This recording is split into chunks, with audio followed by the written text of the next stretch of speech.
একদিন সেই শুভক্ষণ এলো। ভগবান মানব শিশু হয়ে জন্মালেন 1836 খ্রিস্টাব্দের 17 ফেব্রুয়ারি।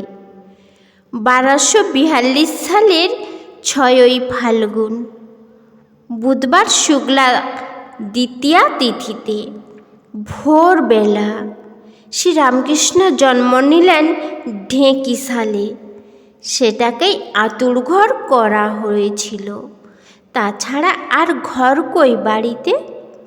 একটি ঠাকুর ঘর, রঘুবীর ও শীতলা থাকেন, আর একটিতে রান্না হয়, আর দুটি মাত্র থাকার ঘর। গ্রামের ধনী কামারণী দায়ের কাজ করল, কিন্তু জন্মাবার পর ছেলেকে আর খুঁজে পাওয়া যাচ্ছে না। কি হবে, কোথায় গেল? শেষে দেখা গেল ছেলে কখন হড়কাতে হড়কাতে ধান সেদ্ধ করা উনুনের ভিতর ঢুকে গেছে, আর দিব্যি ছাই মেখে শিব ঠাকুরটি সেজে চুপচাপ সেখানে শুয়ে আছে। কান্নাকাটি নেই। ধনী তাড়াতাড়ি সেখান থেকে বের করে তার গা পরিষ্কার করে দিল। কি সুন্দর ছেলে, আর কত বড়, 6 মাসের ছেলের মতো।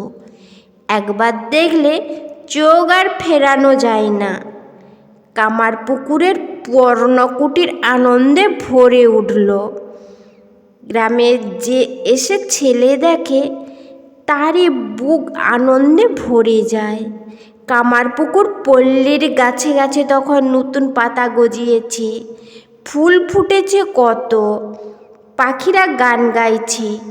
বসন্তের দক্ষিণা বাতাস শরীর মন জুড়িয়ে দিচ্ছে।